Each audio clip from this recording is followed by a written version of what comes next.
Los sueños en la casa de la bruja, H.P. Lovecraft. Audiocuento editado por Juan Pablo Flores Montaño, para Cuentos Extraños, Weird Tales.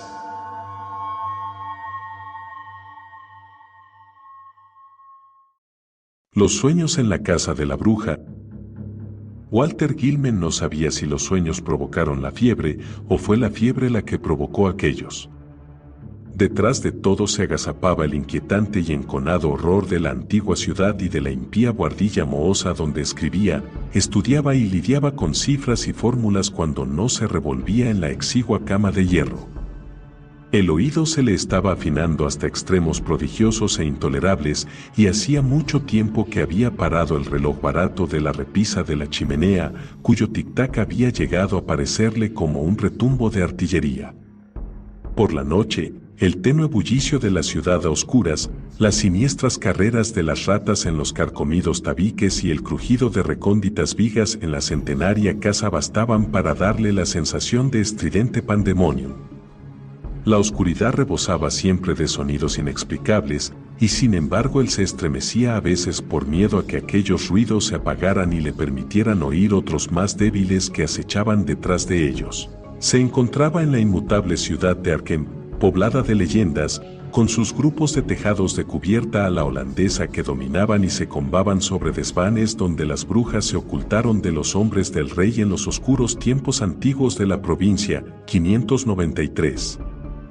Ningún otro lugar de aquella ciudad estaba más impregnado de recuerdos macabros que el cuarto abuhardillado que le albergaba, pues esa casa y ese cuarto albergaron también a la vieja Cassie Mason, cuya fuga de la cárcel de Salem al final nadie fue capaz de explicar. Fue en 1692, el carcelero había enloquecido y balbuceó que algo peludo, pequeño y de blancos colmillos, había salido corriendo de la celda de Cassie, y ni siquiera Cotton Mather, 594, pudo explicar las curvas y ángulos embadurnados con algún fluido rojo y pegajoso sobre los muros de piedra gris. Posiblemente Gilman no tenía que haber estudiado tanto. El cálculo no euclidiano y la física cuántica son suficientes para distorsionar cualquier cerebro, y cuando se mezclan con el folclore y se intenta rastrear unos antecedentes de realidad multidimensional a las sugerencias macabras de los relatos góticos y a los descabellados susurros junto a la chimenea, no es de esperar que uno se encuentre completamente libre de una cierta tensión mental. Gilman era de Haverhill, 595, pero solo después de matricularse en la Universidad de Arkham empezó a relacionar sus matemáticas con las fantásticas leyendas de la magia antigua. Algo en el ambiente de la vieja ciudad afectaba vagamente a su imaginación. Los profesores de la Universidad Miskatonic le habían recomendado encarecidamente que aflojara el ritmo de estudio y habían acortado voluntariamente su carrera en varias cuestiones. Además, le habían impedido consultar los controvertibles tratados antiguos sobre secretos ocultos que se guardaban bajo llave en un sótano de la biblioteca de la universidad. Pero todas esas precauciones llegaron tarde, de modo que Gilman pudo encontrar algunas terribles pistas en el temido Necronomicon de Abdul al-Azred, en el fragmentario libro de Yvonne, 596, y en el prohibido Unaussprechlichen Kulten de von Huns, 597. Para establecer una correlación con sus fórmulas abstractas sobre las propiedades del espacio y la conexión de dimensiones conocidas y desconocidas. Yo sabía que su cuarto estaba en la antigua casa de la bruja, que, a decir verdad, lo había alquilado por eso. En los archivos del condado de Essex figuraban numerosos datos acerca del proceso contra Cassie Mason y lo que esta mujer había admitido bajo presión de la audiencia de lo criminal, 598, fascinó a Gilman más allá de todo lo que es razonable.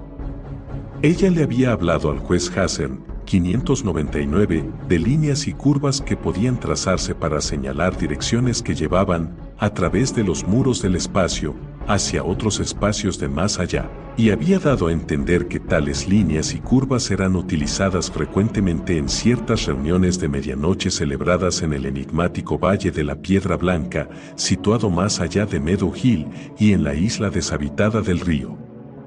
También había hablado del hombre negro, 600, del juramento que ella había prestado y de su nuevo nombre secreto, Naab. Luego trazó aquellos dibujos en la pared de su celda y desapareció. Gilman creía cosas extrañas acerca de Cassie y sintió una rara emoción al enterarse de que la morada de la anciana seguía en pie después de más de 235 años. Cuando oyó lo que se rumoreaba en voz baja en Arkham sobre la persistente presencia de Cassie en aquella vieja casa y en las estrechas calles, sobre las irregulares marcas de dientes humanos observadas en ciertos durmientes de aquella y de otras casas, sobre los gritos infantiles que se oían la víspera del 1 de mayo y del Día de Todos los Santos, 601, sobre el hedor que se percibía a veces en el altillo de aquella vieja casa precisamente después de esas fechas temidas, y sobre la pequeña y peluda criatura de afilados dientes que rondaba por aquel edificio medio desmoronado y por la ciudad, y que, aunque parezca extraño, hocicaba a la gente en las horas aciagas que preceden al amanecer, decidió vivir en aquel lugar a toda costa. Conseguir una habitación resultaba fácil, pues la casa era impopular y difícil de alquilar, y desde hacía tiempo se destinaba a alojamiento barato. Gilman no hubiera podido decir lo que esperaba encontrar allí, pero sabía que quería estar en aquel edificio en el que alguna circunstancia había proporcionado, más o menos repentinamente, a una vulgar anciana del siglo XVII, un profundo conocimiento matemático que sobrepasaba tal vez a los más modernos descubrimientos de Planck, Heisenberg, Einstein y de Sitter. 602. Estudió las vigas y las paredes de yeso en busca de dibujos crípticos en cualquier lugar accesible donde se hubiera despegado el papel pintado, y al cabo de una semana se las arregló para conseguir la habitación del altillo que daba al este, en donde se creía que Cassie había practicado sus sortilegios. El cuarto había estado disponible desde el primer momento, pues nadie se había mostrado dispuesto a ocuparlo por mucho tiempo, pero el patrón polaco desconfiaba de alquilarlo. Sin embargo, nada en absoluto le ocurrió a Gilman hasta que le empezó la fiebre. Ninguna Cassie espectral recorrió los sombríos pasillos o los aposentos, ninguna criatura pequeña y peluda invadió su tétrico nido de águilas para hocicarle, y ninguna mención a los conjuros de la bruja recompensó su constante búsqueda. A veces paseaba por el oscuro laberinto de callejuelas sin pavimentar y que olían a cerrado, donde fantasmagóricas casas marrones de desconocida antigüedad parecían inclinarse hacia él, a punto de desplomarse, y mirarle de soslayo en tono burlón a través de estrechas ventanas de pequeños cristales. Sabía que allí habían ocurrido cosas extrañas hacía tiempo, y había vagos indicios de que en el fondo aquel monstruoso pasado no se había echado a perder del todo, al menos en los callejones más oscuros, más estrechos y más intrincadamente tortuosos. En 2 ocasiones fue también en bote hasta la mal considerada isla del río e hizo un bosquejo de los extraños ángulos descritos por las hileras de monolitos grises cubiertos de musgo cuyo origen era tan oscuro e inmemorial. El cuarto de Gilman era de buen tamaño pero de forma extrañamente irregular. La pared del norte se inclinaba perceptiblemente hacia adentro desde el extremo exterior hasta el interior, mientras que el techo, de poca altura, descendía suavemente en la misma dirección.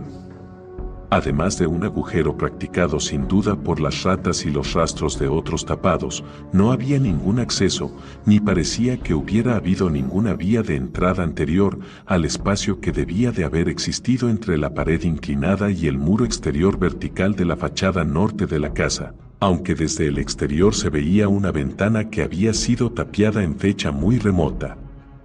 El desván situado encima del techo, que debía haber tenido el suelo inclinado, también era inaccesible. Cuando Gilman trepó por una escalera de mano a aquel desván cubierto de telaraña situado encima del altillo, encontró vestigios de una antigua abertura hermética tapiada con pesados tablones antiguos y asegurada con sólidas estacas de madera, habituales en la carpintería de la época colonial. Sin embargo, por más persuasivo que se mostrara, no logró convencer al impasible casero para que le permitiera investigar cualquiera de aquellos 2 espacios cerrados. A medida que pasaba el tiempo, aumentó su ensimismamiento en la pared y el techo de su cuarto, pues empezó a interpretar en aquellos extraños ángulos un significado matemático que parecía ofrecer vagas pistas en relación con su objetivo. La vieja Cassie, pensaba, podía haber tenido excelentes razones para vivir en una habitación con unos ángulos tan extraños, no afirmó haber traspasado los límites del mundo espacial que conocemos a través de ciertos ángulos. Su interés fue alejándose poco a poco de los vacíos insondables situados fuera de las paredes inclinadas, ya que parecía que la finalidad de tales superficies solo concernía al lado en el que se encontraba. El amago de fiebre y los sueños comenzaron a principios de febrero. Durante algún tiempo, parece que los extraños ángulos del cuarto de Gilman habían tenido un extraño efecto, casi hipnótico, sobre él y, a medida que avanzaba el desapacible invierno, se encontró a sí mismo mirando fijamente y cada vez con más atención la esquina en donde el inclinado techo descendente se unía con la inclinada pared interior. Por aquel entonces, su incapacidad para concentrarse en sus metódicos estudios le preocupaba bastante y su temor a los exámenes semestrales era cada vez mayor. Pero su exagerada agudeza auditiva no era menos fastidiosa.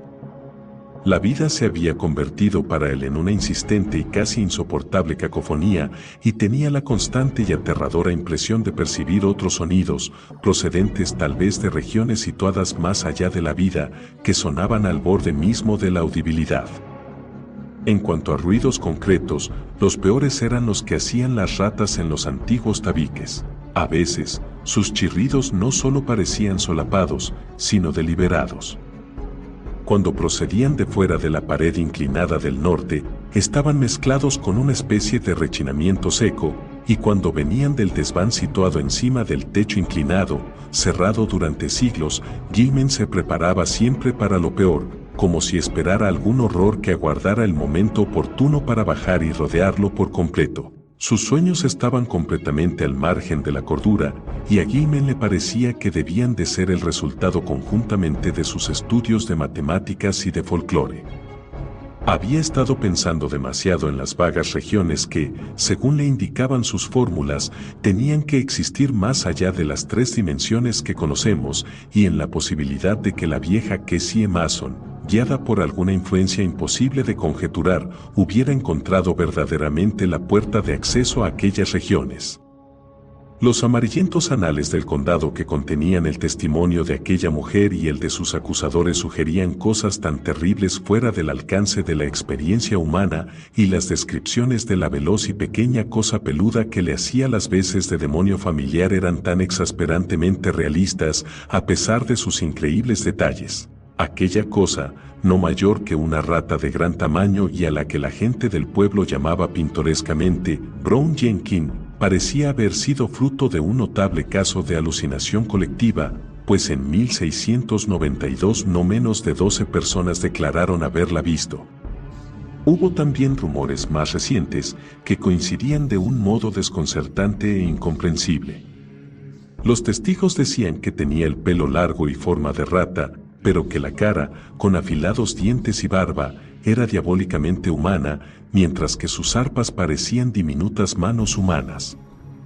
Llevaba recados de la vieja Kessie al diablo y se alimentaba con la sangre de la bruja, que sorbía como un vampiro. Su voz era una especie de repugnante risita ahogada y podía hablar todos los idiomas. De todas las raras monstruosidades con que soñaba Gilman, ninguna le producía tanto pánico y asco como aquel impío y diminuto híbrido, cuya imagen iba y venía en sus visiones de una forma 1000 veces más odiosa que cualquier otra que su mente vigil pudiera haber deducido de los viejos anales y los rumores modernos. Gilman soñaba sobre todo que caía en abismos ilimitados de inexplicable media luz coloreada y ruidos incomprensiblemente confusos, abismos cuyas propiedades materiales y de gravitación, y cuya relación con su propia entidad, no podía siquiera encontrar palabras para explicar.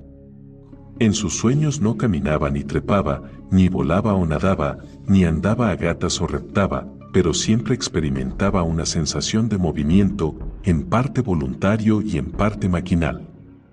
No podía juzgar bien acerca de su propio estado, pues la visión de sus brazos, piernas y torso parecía siempre tapada por algún extraño desajuste de perspectiva, pero tenía la impresión de que su organización física y sus facultades hasta cierto punto se habían transmutado a las 1000 maravillas y se proyectaban oblicuamente, aunque conservando una cierta relación grotesca con sus proporciones y propiedades normales. Los abismos no estaban vacíos ni mucho menos, sino atestados de masas indescriptiblemente angulares de una sustancia de extraño colorido, algunas de las cuales parecían orgánicas y otras inorgánicas.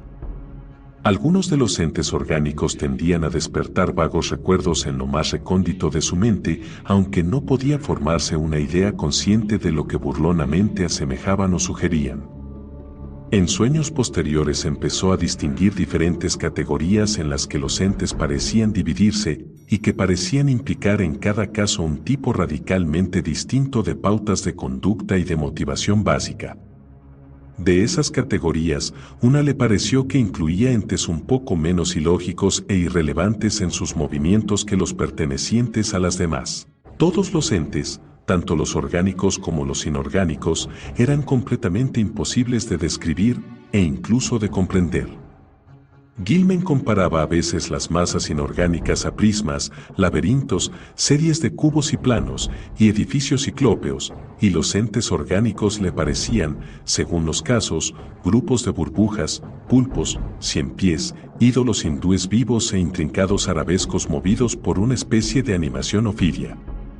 Todo cuanto veía era indeciblemente amenazador y horrible, y cada vez que una de aquellas entidades orgánicas parecía, por sus movimientos, haber reparado en él, sentía un miedo tan espantoso y manifiesto que generalmente se despertaba sobresaltado. De cómo se movían aquellas entidades orgánicas no podía decir más que de cómo se movía él mismo. Con el tiempo observó otro misterio, la tendencia de ciertas entidades a aparecer de pronto procedentes del espacio vacío o a desaparecer por completo con igual rapidez. La chillona y estruendosa confusión de ruidos que se propagaba por los abismos desafiaba todo análisis en cuanto a tono, timbre o ritmo, pero parecía estar sincronizada con leves cambios visuales de todos los entes indefinidos, tanto orgánicos como inorgánicos. Gilman experimentaba el continuo temor de que aumentase hasta un intolerable grado de intensidad durante una u otra de sus oscuras e implacablemente inevitables fluctuaciones. Pero no fue en aquellos vórtices completamente extraños cuando vio a Brown Jenkins. Aquel aterrador diablillo estaba reservado para ciertos sueños más ligeros e intensos que le asaltaban inmediatamente antes de caer profundamente dormido. Gilman se acostaba a oscuras, luchando para mantenerse despierto, cuando un tenue resplandor pálido parecía brillar en torno a aquel cuarto secular mostrando en una neblina violácea la convergencia de los planos angulares que tan insidiosamente se habían apoderado de su mente. Aquel horror parecía salir del agujero de las ratas del rincón y corretear hacia él por el entarimado hundido del suelo, con una perversa expectación en su diminuto y barbado rostro humano, pero, afortunadamente, el sueño se desvanecía siempre antes de que aquella criatura se acercara demasiado a él para hocicarlo. Tenía colmillos muy largos y afilados. Gilman trataba de taponar el agujero de las ratas todos los días, pero noche tras noche los verdaderos habitantes de los tabiques roían la obstrucción, cualquiera que fuese. En una ocasión hizo que el casero clavara una lata sobre el orificio, pero a la noche siguiente las ratas habían roído un nuevo agujero, y al hacerlo habían empujado o arrastrado un curioso trocito de hueso. Gilman no informó de su fiebre al médico, pues sabía que si le mandaba a la enfermería de la universidad no podría aprobar los exámenes, pues necesitaba todo su tiempo para empollar. Aún así, le suspendieron en cálculo diferencial y en psicología general superior, aunque esperaba poder recuperar el terreno perdido antes de terminar el curso. Fue en marzo cuando un nuevo elemento entró a formar parte de su sueño preliminar más ligero, y la aparición pesadillesca de Brown Jenkins empezó a verse acompañada por una mancha nebulosa que fue asemejándose cada vez más a una vieja encorvada. Aquella novedad le preocupó más de lo que podía explicar, pero finalmente decidió que se parecía a una vieja arpía con la que se había encontrado 2 veces en el misterioso laberinto de callejuelas cercanas a los muelles abandonados. En aquellas ocasiones, la mirada maliciosa, sardónica y aparentemente sin motivo de la bruja casi le había hecho estremecer, especialmente la primera vez, cuando una rata enorme, que cruzó como una flecha la boca en sombras de un callejón vecino, le hizo pensar de un modo irracional en Brown Jenkins. Esta vez, pensó, aquellos temores nerviosos se estaban reflejando en sus inquietantes sueños. No podía negar que la influencia de la vieja casa era perniciosa, pero vestigios de su morboso interés inicial seguían reteniéndolo allí. Arguía que la fiebre era la única responsable de sus fantasías nocturnas y que cuando el amago remitiera se vería libre de aquellas monstruosas visiones. Sin embargo, aquellas visiones tenían una detestable intensidad y resultaban terriblemente convincentes, y cada vez que se despertaba conservaba una vaga sensación de haber experimentado mucho más de lo que recordaba. Tenía la atroz certidumbre de haber hablado con Brown Jenkins y con la bruja en sueños que no recordaba, y que le habían apremiado para que fuese a alguna parte con ellos a encontrarse con un tercer ser de poderes todavía mayores. Hacia finales de marzo empezó a recuperarse en matemáticas, aunque las otras asignaturas le preocupaban cada vez más. Estaba adquiriendo una facilidad intuitiva para resolver ecuaciones de Riemann 603 y asombró al profesor Upham 604 con su comprensión de la cuarta dimensión y de otros problemas que habían apabullado al resto de la clase. Una tarde hubo una discusión sobre posibles curvaturas extrañas en el espacio y teóricos puntos de aproximación o incluso de contacto entre nuestra parte del cosmos y otras varias regiones tan distantes como las estrellas más lejanas o los mismos abismos transgalácticos, e incluso tan fabulosamente remotas como las unidades cósmicas provisionalmente concebibles más allá del continuo tiempo-espacio einsteiniano. La forma en que Gilman trató el tema dejó admirados a todos, aunque algunas de sus ilustraciones hipotéticas provocaron un aumento de los siempre abundantes chismorreos sobre su excentricidad, su timidez y su retraimiento. Lo que hizo que los estudiantes dieran muestras de desaprobación fue su sobria teoría de que un hombre con conocimientos matemáticos más allá de lo que le está permitido adquirir a la mente humana podría pasar deliberadamente de la Tierra a cualquier otro cuerpo celeste que se encontrara en uno de los infinitos puntos específicos del modelo cósmico. Tal paso, dijo, solo requeriría dos etapas. Primero, salir de la esfera tridimensional que conocemos, y segundo, regresar a la esfera de las tres dimensiones en otro punto, que podía estar a una distancia infinita. Que esto se pudiera llevar a cabo sin perder la vida era concebible en muchos casos. Cualquier ser procedente de cualquier parte del espacio tridimensional podría sobrevivir probablemente en la cuarta dimensión, y su supervivencia en la segunda etapa dependería de qué parte extraña del espacio tridimensional eligiera para su reentrada. Los habitantes de algunos planetas podían vivir en otros, incluso en planetas pertenecientes a otras galaxias o a similares fases dimensionales de otro continuo tiempo-espacio, aunque, por supuesto, debía existir un considerable número de ellos mutuamente inhabitables, aun cuando fueran cuerpos o zonas espaciales matemáticamente yuxtapuestos. También era posible que los habitantes de una esfera dimensional determinada pudieran sobrevivir al acceso a muchas esferas desconocidas e incomprensibles de dimensiones adicionales o indefinidamente multiplicadas, de dentro o de fuera de determinado continuo tiempo-espacio, y que lo contrario fuese igualmente cierto. Eran solo conjeturas, aunque era indudable que el tipo de mutación que supondría pasar de un plano dimensional dado al plano inmediatamente superior no destruiría la integridad biológica tal como la entendemos. Gilman no podía decir claramente las razones que tenía para esta última suposición, pero su vaguedad en ese punto quedaba más que compensada por su claridad en otras cuestiones complejas. Al profesor Upham le gustó de un modo especial su demostración de la afinidad de las matemáticas superiores con ciertas fases de la tradición mágica transmitidas a lo largo de los siglos desde una inefable antigüedad, humana o prehumana, cuyos conocimientos del cosmos y de sus leyes eran mayores que los nuestros. Alrededor del 1 de abril Gilman empezó a preocuparse bastante porque su fiebre tardía no remitía. También le inquietaba lo que algunos de sus compañeros de alojamiento decían acerca de su sonambulismo. Parecía que a menudo se ausentaba de la cama, y que el hombre de la habitación de abajo reparó en los crujidos del suelo a ciertas horas de la noche.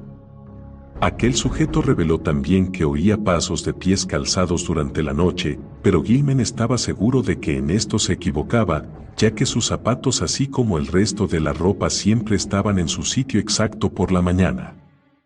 En aquella antigua casa tan malsana podían imaginarse todo tipo de alucinaciones auditivas, pues ¿acaso el propio Gilman no estaba seguro de oír, incluso en pleno día, ciertos ruidos, distintos del escarbar de las ratas, procedentes de los negros vacíos al otro lado de la pared inclinada y por encima del techo inclinado? Sus oídos patológicamente sensibles empezaron a escuchar pisadas casi imperceptibles en el desván de encima de su habitación, cerrado desde tiempos inmemoriales, y a veces la ilusión de tales pasos era terriblemente realista. Sin embargo, sabía que, en efecto, se había convertido en un sonámbulo, pues en 2 ocasiones habían encontrado su habitación vacía durante la noche, aunque con toda la ropa en su sitio. Se lo había asegurado Frank Elwood, el único compañero de estudios cuya pobreza le había obligado a alojarse en aquella sórdida e impopular casa. Elwood había estado estudiando hasta la madrugada y subió para que Gilman le ayudara a resolver una ecuación diferencial, pero descubrió que no estaba en su cuarto. Había sido lo bastante osado como para abrir la puerta, que no estaba cerrada con llave, después de llamar y no recibir respuesta, pero necesitaba ayuda desesperadamente y pensó que a su compañero de alojamiento no le importaría demasiado que lo despertara con un suave codazo. Pero Gilman no estaba allí en ninguna de las 2 ocasiones, y cuando Elwood le contó lo sucedido se preguntó dónde podía haber estado vagando, descalzo y solo con sus ropas de dormir. Decidió investigar el asunto si continuaban las noticias acerca de su sonambulismo y pensó en esparcir harina sobre el suelo del pasillo para averiguar a dónde se dirigían sus pasos. La puerta era la única salida concebible, ya que fuera de la estrecha ventana no había posible punto de apoyo para sus pies. Conforme avanzaba el mes de abril, los oídos de Gilman, aguzados por la fiebre, se vieron alterados por las quejumbrosas plegarias de un supersticioso inquilino que reparaba telares llamado Joe Masurewis, que tenía una habitación en la planta baja. Masurewis había contado interminables e incoherentes historias acerca del fantasma de la vieja Kessie y de aquel ser peludo, hocicante, de dientes afilados, y decía que a veces le perseguía de tal manera que únicamente su crucifijo de plata, que le había regalado con ese propósito el padre Iweniki, 605, de la iglesia de San Estanislao podía proporcionarle alivio. Ahora rezaba porque se acercaba el aquelarre de las brujas. La víspera del 1 de mayo era la noche de Walpurgis, cuando los más ruines diablos del infierno vagaban por la tierra y todos los esclavos de Satanás se reunían para celebrar ritos y actos nefandos. Siempre era una fecha ciaga en Arkham, aunque la gente bien de la avenida Miskatonic y de High Street y Saltonstall Street fingían no saber nada acerca de ello. Ocurrirían cosas desagradables y probablemente desaparecerían 1 o 2 niños. Joe sabía tales cosas, pues su abuela lo había oído en su país de origen de labios de la suya. Era aconsejable rezar y pasar las cuentas del rosario en esos días. Hacía 3 meses que Kessie y Brown Jenkins no se habían acercado a la habitación de Joe, ni a la de Paul Choinsky, ni a ningún otro sitio, y no auguraba nada bueno que se mantuvieran a distancia. Debían estar tramando algo.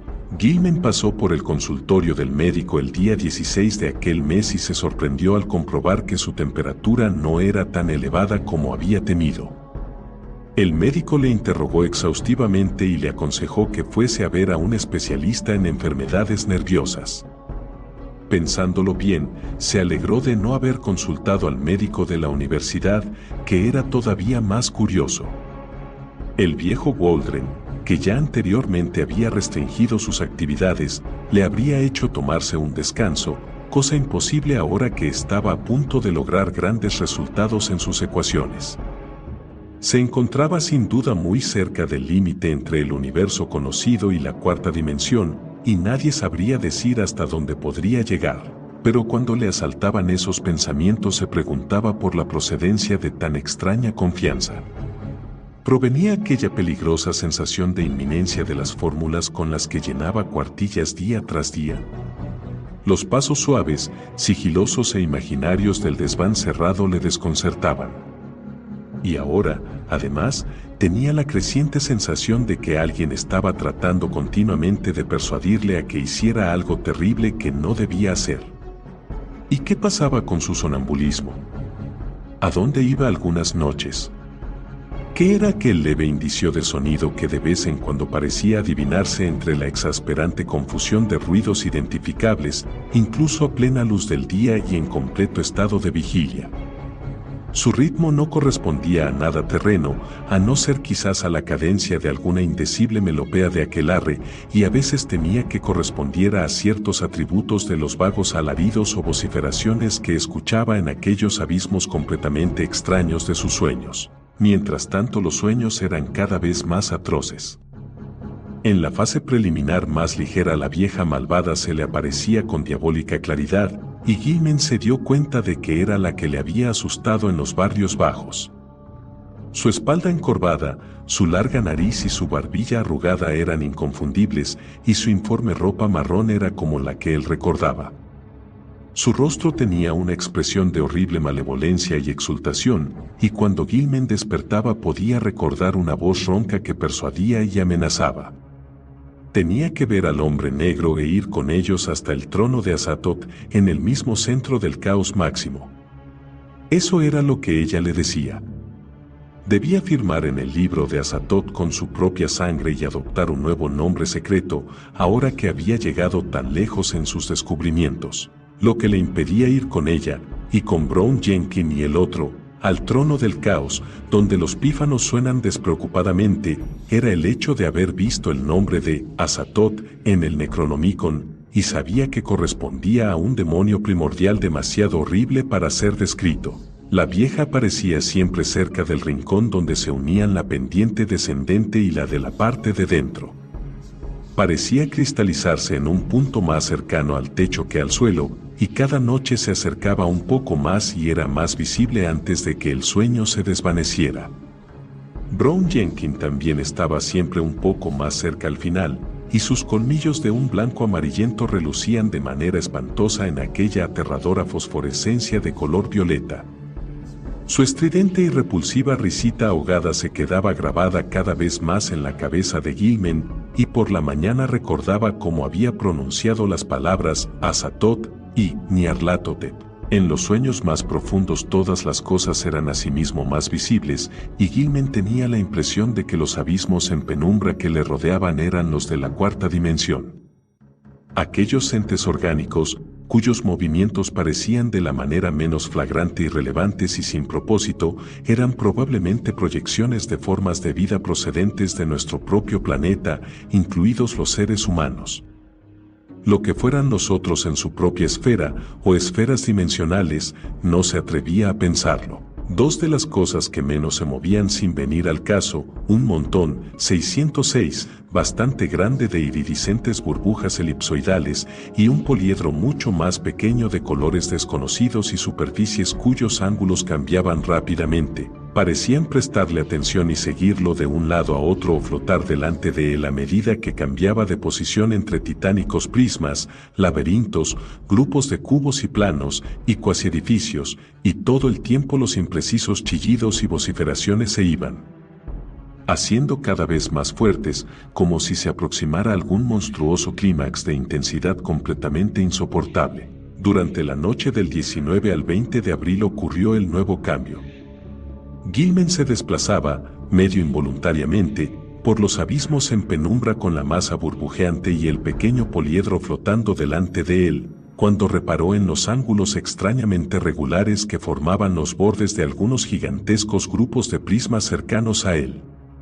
Unos segundos después se encontraba fuera del abismo, temblando de pie en una ladera rocosa bañada por una intensa y difusa luz verde. Estaba descalzo y en ropa de dormir y, cuando trató de caminar, se dio cuenta de que apenas podía levantar los pies. Un turbulento vapor ocultaba todo a la vista salvo el inmediato terreno inclinado, y se estremeció al pensar en los sonidos que podían surgir de aquel vapor. Entonces vio las dos siluetas que avanzaban lenta y laboriosamente hacia él, la vieja y el pequeño ser peludo. La bruja se puso trabajosamente de rodillas y se las arregló para cruzar los brazos de manera singular, mientras Brown Jenkins señalaba en una determinada dirección con una pata delantera tremendamente antropoide que levantó con evidente dificultad. Espoleado por un impulso que no emanaba de él, Gilman se arrastró en la dirección determinada por el ángulo que formaban los brazos de la bruja y la pata de la pequeña monstruosidad y, antes de que hubiera dado 3 pasos arrastrando los pies, estaba de nuevo en los nebulosos abismos. Figuras geométricas bullían a su alrededor, y cayó vertiginosa e interminablemente. Finalmente despertó en su cama, en la buhardilla peligrosamente inclinada de la vieja casa encantada. Aquella mañana no estaba en condiciones de hacer nada y no acudió a ninguna de sus clases. Alguna desconocida atracción dirigía sus ojos en una dirección aparentemente irrelevante, pues no podía dejar de mirar fijamente a cierto lugar vacío del suelo. Según avanzaba el día, el foco de atracción de su mirada perdida cambió de posición, y al mediodía había dominado el impulso de mirar fijamente al vacío.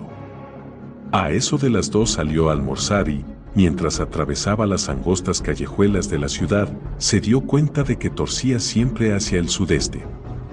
Haciendo un gran esfuerzo se detuvo en una cafetería de Church Street y, después de comer, sintió el desconocido impulso con mayor intensidad todavía.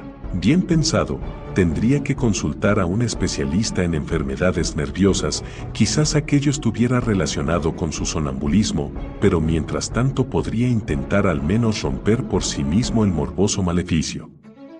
Indudablemente, todavía podía arreglárselas para desentenderse del impulso, de modo que se dirigió con gran determinación en dirección contraria y deliberadamente enfiló hacia el norte por Garrison Street. Cuando llegó al puente sobre el Miskatonic, le corría un sudor frío y se agarró al pretil de hierro mientras contemplaba río arriba la isla de mala fama, cuyas hiladas regulares de viejas piedras a tizón se cernían tercamente a la luz del sol de la tarde. Entonces se sobresaltó. Pues en aquella desolada isla había un personaje vivo claramente visible, y una segunda mirada le indicó que se trataba sin duda alguna de la extraña vieja cuyo siniestro aspecto se había introducido tan desastrosamente en sus sueños. La hierba alta que la rodeaba se movía también, como si algún otro ser vivo se estuviera arrastrando por el suelo. Cuando la vieja empezó a volverse hacia él, huyó precipitadamente del puente y se refugió en los laberínticos callejones del muelle. Aunque la isla estaba a bastante distancia, le pareció que la sardónica mirada de aquella vieja figura encorvada vestida de marrón podría depararle una monstruosa e invencible desgracia. La atracción hacia el sudeste persistía todavía, y solo su tremenda determinación hizo posible que Gilman se arrastrara hasta la vieja casa y ascendiera las desvencijadas escaleras. Durante varias horas estuvo sentado, en silencio y desorientado, mientras su mirada se iba desplazando paulatinamente hacia el oeste. A eso de las 6, su fino oído oyó las quejumbrosas plegarias de Joe Masurewis 2 pisos más abajo, y a la desesperada cogió el sombrero y salió a la calle bañada por la luz dorada del ocaso, dejando que el impulso que lo empujaba hacia el sudeste lo llevara a donde quisiera. Una hora más tarde la oscuridad le sorprendió en los campos abiertos que se extendían más allá de Angmansbrook, arroyo del Ahorcado, mientras las trémulas estrellas primaverales brillaban delante de él. El impulso de andar se fue transformando paulatinamente en vivo deseo de lanzarse místicamente al espacio, y de pronto se dio cuenta de dónde procedía aquella atracción. Era del cielo. Un punto definido entre las estrellas reclamaba su atención y lo llamaba. Al parecer era un punto situado en algún lugar entre la Hidra y el navío Argos 607, y comprendió que se había sentido impulsado hacia él desde que despertó poco después de amanecer. Por la mañana había estado a sus pies, por la tarde se había elevado hacia el sudeste y ahora se encontraba aproximadamente hacia el sur, pero desplazándose hacia el oeste. ¿Qué significaba aquello? ¿Se estaba volviendo loco? ¿Cuánto duraría? Armándose de nuevo de determinación, Gilman dio la vuelta y una vez más avanzó penosamente hacia la siniestra casa. Masurewis le estaba esperando en la puerta y parecía ansioso y reticente a la vez por susurrarle alguna nueva historia supersticiosa. Era algo sobre la luz de la bruja. Joe había salido para celebrar la noche anterior, era el Día del Patriota en Massachusetts, 608, y había regresado a casa después de medianoche. Al mirar hacia arriba antes de entrar en la casa, al principio le pareció que la ventana de Gilman estaba a oscuras, pero luego vio en el interior el tenue resplandor de color violeta. Quería advertir al caballero sobre aquel resplandor, pues en Arkham todos sabían que era la luz de la bruja Cassie que acompañaba a Brown Jenkins y al fantasma de la propia bruja. No lo había mencionado antes, pero ahora tenía que decirlo, porque eso significaba que Cassie y su familiar de largos colmillos estaban persiguiendo al joven caballero. A veces Paul Choinsky, el casero Dombrowski y él habían creído ver aquella luz filtrándose por entre las rendijas del cerrado desván, encima de la habitación del joven caballero, pero habían acordado no hablar de eso. Sin embargo, sería mejor que el caballero alquilase otra habitación y le pidiese un crucifijo a algún buen sacerdote como el padre Iwenicki. Mientras el hombre seguía divagando, Gilman sintió que un pánico indescriptible le atenazaba la garganta. Sabía que Joe debía estar medio borracho cuando regresó a casa la noche anterior, pero la mención de una luz violácea en la ventana de la buhardilla tenía un significado espantoso. Un resplandor vacilante como aquel acompañaba siempre a la vieja y al pequeño ser peludo en los sueños más ligeros y nítidos que precedían a su zambullida en abismos desconocidos, y la idea de que una persona despierta pudiera ver aquella luminosidad soñada era una completa insensatez. Sin embargo, ¿de dónde había sacado aquel individuo tan extraña idea? ¿Acaso le había hablado él mismo sin darse cuenta, igual que andaba por la casa en sueños? No, Joe dijo que no, pero tendría que comprobarlo. Tal vez Frank Elwood pudiera decirle algo, aunque detestaba preguntarle. Fiebre, sueños descabellados, sonambulismo, ruidos ilusorios, atracción hacia un punto del cielo, y ahora la sospecha de decir en sueños insensateces. Tenía que dejar de estudiar, ver a un especialista en enfermedades nerviosas y ocuparse de sí mismo. Cuando subió al segundo piso se detuvo ante la puerta de Elwood, pero vio que el otro joven había salido. Continuó subiendo de mala gana hasta su habitación en la buhardilla y se sentó a oscuras. Su mirada continuaba sintiéndose atraída hacia el suroeste, pero también se sorprendió a sí mismo escuchando atentamente por si captaba algún ruido en el desván cerrado de arriba, y medio imaginando que una funesta luz violeta se filtraba a través de una rendija infinitesimal del techo inclinado y bajo. Aquella noche, mientras Gilman dormía, la luz violeta irrumpió ante él con mayor intensidad, y la bruja y el pequeño ser peludo, acercándose más que nunca, se burlaron de él con chillidos inhumanos y gestos diabólicos. Se alegró de hundirse en los abismos crepusculares que retumbaban ligeramente, aunque la persecución de aquel montón de burbujas iridiscentes y de aquel pequeño poliedro caleidoscópico resultaba amenazadora e irritante. Luego vino el cambio, cuando vastos planos convergentes de una sustancia de aspecto resbaladizo surgieron amenazadoramente encima y debajo de él, un cambio que culminó con un instante de delirio y un resplandor de luz desconocida y extraña, en la que se mezclaban de forma demencial e inextricable los colores amarillo, carmesí e índigo. Estaba medio tumbado en una alta azotea de fantástica balaustrada que dominaba una ilimitada selva de raros e increíbles picos, planos equilibrados, cúpulas, minaretes, discos horizontales suspendidos sobre pináculos e innumerables formas todavía más descabelladas, unas de piedra, otras de metal, que relucían espléndidamente en medio de la variopinta y casi abrasadora luz deslumbrante de un cielo polícromo. Mirando hacia arriba vio 3 formidables discos de fuego, cada uno de un matiz distinto y situados a diferente altura por encima de un horizonte curvo, infinitamente lejano, de bajas montañas. Detrás de él se elevaban filas de terrazas más altas hasta perderse de vista. La ciudad se extendía a sus pies más allá de los límites de su campo visual y esperaba que ningún sonido brotara de ella. El suelo del que se levantó fácilmente era de una piedra veteada y pulida que le fue imposible identificar, y las baldosas estaban talladas formando ángulos extraños que no le impresionaron tanto por su asimetría como por estar basados en alguna simetría de otro mundo, cuyas leyes era incapaz de entender. La balaustrada le llegaba a la altura del pecho y estaba delicada y fantásticamente labrada, y a lo largo de la barandilla se alineaban, de vez en cuando, figuritas de diseño grotesco y ejecución exquisita. Tanto las figuras como la balaustrada parecían ser de un metal brillante, cuyo color no era posible adivinar en aquel caos de fulgores mezclados, y cuya naturaleza era completamente imposible conjeturar. Representaban algún objeto acanalado en forma de barril, con finos brazos horizontales que irradiaban de un anillo central como radios de una rueda y protuberancias o bulbos verticales que sobresalían de la cabeza y de la base. Cada una de aquellas protuberancias era el eje de un sistema de 5 brazos largos, planos, rematados en triángulos, dispuestos alrededor del mismo, como los brazos de una estrella de mar, casi horizontales, pero ligeramente curvados en sentido opuesto al barril central. La base de la protuberancia más baja estaba unida a la larga barandilla con un punto de contacto tan delicado que varias figuras se habían desprendido y faltaban.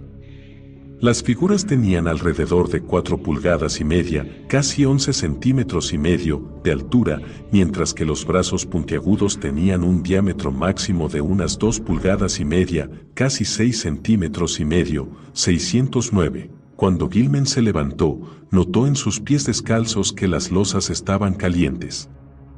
Se encontraba completamente solo, y lo primero que hizo fue acercarse a la balaustrada y contemplar con aire alelado la interminable y ciclópea ciudad que se extendía a casi 2000 pies, algo más de 600 metros, por debajo. Mientras escuchaba, le pareció que un tumulto rítmico de tenues sonidos musicales que recorrían una amplia escala tonal ascendía desde las angostas calles de abajo, y le habría gustado poder ver a los habitantes de aquel lugar.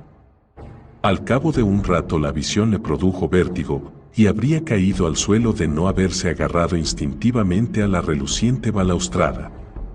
Su mano derecha fue a dar con una de las figuras que sobresalían, y el contacto pareció calmarlo un poco. Sin embargo, la presión era excesiva para la exótica delicadeza de aquel objeto metálico, y la figura puntiaguda se desprendió. Medio aturdido todavía, continuó apretándola mientras con la otra mano se agarraba a un lugar vacío en la lisa balaustrada. Pero en aquel preciso instante sus oídos hipersensibles captaron algo a sus espaldas, y se volvió y miró al otro lado de la terraza. Vio que se acercaban a él sin hacer ruido, aunque sin aparente sigilo, 5 figuras, 2 de las cuales eran la siniestra vieja y el animalillo peludo de colmillos afilados. Las otras 3 fueron las que le hicieron perder el sentido, pues eran seres vivos, de unos 8 pies, casi 2 metros y medio, de altura, de formas exactamente iguales a las imágenes puntiagudas de la balaustrada, que se propulsaban moviendo como una araña sus brazos inferiores de estrella de mar. Gilman despertó en la cama, empapado de sudor frío y con una sensación de escozor en la cara, manos y pies. Saltando al suelo, se lavó y vistió con frenética prisa, como si precisara salir de la casa lo más rápidamente posible. No sabía a dónde quería ir, pero le pareció que una vez más tendría que sacrificar las clases. La extraña atracción hacia aquel punto en el cielo entre la Hidra y el navío Argos había disminuido, pero otra fuerza todavía más potente la había sustituido. Se daba cuenta que ahora tenía que dirigirse hacia el norte, infinitamente hacia el norte. Temía cruzar el puente desde el que se veía la isla desierta en medio del Miskatonic, de modo que se dirigió al puente de la Pieve de Avenue. Tropezaba a menudo, pues sus ojos y oídos seguían encadenados a un punto sumamente elevado del cielo azul pálido. Al cabo de una hora aproximadamente, consiguió dominarse mejor y vio que se había alejado mucho de la ciudad. A su alrededor se extendían las desoladas marismas, mientras que el estrecho camino que tenía delante conducía a Innsmouth, aquella antigua ciudad semiabandonada que la gente de Arkham, curiosamente, no quería visitar. Aunque la atracción hacia el norte no había disminuido, La resistió como había resistido a la otra y finalmente descubrió que casi podía contrarrestar una con otra. Andando con paso lento regresó a la ciudad y, después de tomarse un café en un bar, entró a duras penas en la biblioteca pública y estuvo hojeando sin ton ni son unas revistas. Se encontró también con unos amigos que le comentaron lo extrañamente bronceado que estaba por el sol, pero él no les habló de su paseo. A las 3 almorzó algo en un restaurante, dándose cuenta entre tanto que la atracción había disminuido o se había escindido. Después de eso se metió en un cine barato para matar el tiempo, 610, y estuvo viendo la misma película una y otra vez sin prestarle ninguna atención. A eso de las 9 de la noche se encaminó a casa y entró dando traspiés en la vieja casona. Joe Masurewis estaba recitando con voz quejumbrosa oraciones ininteligibles y Gilman subió corriendo a su aposento en la buhardilla sin detenerse a ver si Elwood se encontraba dentro. Fue al encender la débil luz cuando se sobresaltó. Vio inmediatamente que había algo sobre la mesa que estaba fuera de lugar y una segunda mirada no dejó lugar a dudas. Tumbada sobre un costado, pues no podía tenerse en pie, estaba la exótica figura puntiaguda que en su monstruoso sueño había arrancado de la fantástica balaustrada. No faltaba ningún detalle. El centro acanalado en forma de barril, los finos brazos radiados, las protuberancias en ambos extremos y los brazos planos de estrella de mar, ligeramente curvados hacia afuera, que sobresalían de aquellas, todo estaba allí, a la luz de la bombilla. El color parecía ser una especie de gris iridiscente veteado de verde, y Gilman pudo ver, en medio de su horror y de su perplejidad, que una de las protuberancias acababa en un corte irregular que correspondía a su anterior punto de fijación con la barandilla soñada. Solo su propensión al aturdimiento y al estupor le impidió gritar. Aquella fusión de sueño y realidad resultaba imposible de soportar. Aturdido todavía, agarró el objeto puntiagudo y bajó tambaleándose a las dependencias de Dambrowski, el casero.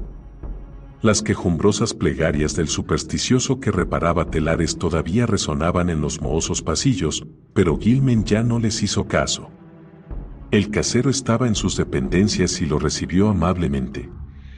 No había visto antes aquel objeto y no sabía nada acerca de él. Pero su esposa le había dicho que encontró un extraño objeto de latón en una de las camas cuando arregló las habitaciones a mediodía, y tal vez fuera aquello. Dambrowski llamó a su mujer y ella entró contoneándose. Sí, era aquel objeto. Lo había encontrado en la cama del señorito, en el lado contiguo a la pared. Le había parecido muy raro, pero, claro, el señorito tenía tantas cosas raras en la habitación: libros, curiosidades, cuadros, matasellos en papel. Por supuesto, ella no sabía nada acerca de aquella figura, de modo que Gilman volvió a subir las escaleras totalmente confuso, convencido de que todavía estaba soñando o que su sonambulismo había llegado a extremos increíbles, induciéndolo a espoliar en lugares desconocidos. ¿Dónde habría conseguido aquel extravagante objeto? No recordaba haberlo visto en ningún museo de Arkham. Aunque en alguna parte tenía que haber estado, y el verlo mientras lo cogía en sueños debía haber provocado aquella extraña imagen de la terraza con balaustrada. Al día siguiente haría algunas discretas indagaciones y quizás iría a ver al especialista en enfermedades nerviosas. Mientras tanto, trataría de vigilar su sonambulismo. Cuando subió al piso de arriba y atravesó el pasillo de la buhardilla, esparció un poco de harina que había pedido prestada al casero, reconociéndole francamente para qué la quería. De camino se había detenido ante la puerta de la habitación de Elwood, pero comprobó que estaba completamente a oscuras. Entró en su cuarto, puso el objeto puntiagudo sobre la mesa y se tumbó en la cama, completamente exhausto física y mentalmente, sin ni siquiera desnudarse. En el desván cerrado de encima del techo inclinado le pareció oír unos débiles chirridos y pasos quedos, pero estaba demasiado alterado para prestarles atención. Aquella enigmática atracción hacia el norte volvía a intensificarse de nuevo, aunque ahora parecía venir de un lugar más bajo del cielo. A la deslumbrante luz violeta del sueño, la vieja y el ser peludo de colmillos afilados volvieron a aparecer, y con mayor claridad que en ninguna ocasión anterior. Esta vez llegaron realmente hasta él, y le pareció que las secas garras de la bruja le agarraban. Le sacaron de la cama y le llevaron al espacio vacío, y durante un momento oyó un rítmico clamor y vio el crepúsculo amorfo de los abismos imprecisos que hervían a su alrededor. Pero aquel momento fue muy breve, pues enseguida se encontró en un pequeño y tosco recinto sin ventanas con vigas y tablones sin desbastar que se elevaban hasta unirse en un punto por encima de él y con el suelo curiosamente inclinado bajo sus pies. Apoyados en aquel suelo había unos cajones de poca altura llenos de libros más o menos antiguos y mejor o peor conservados, y en el centro había una mesa y un banco, al parecer sujetos al suelo. Encima de los cajones había una serie de pequeños objetos de forma e índole desconocidas y, a la flamante luz violeta, Gilman creyó ver un duplicado de la imagen puntiaguda que tan tremendamente le había desconcertado. A la izquierda, el suelo descendía bruscamente dejando una cima negra y triangular de la cual, tras un segundo de chasquidos secos, surgió enseguida la odiosa criaturita peluda de colmillos amarillentos y rostro humano barbado.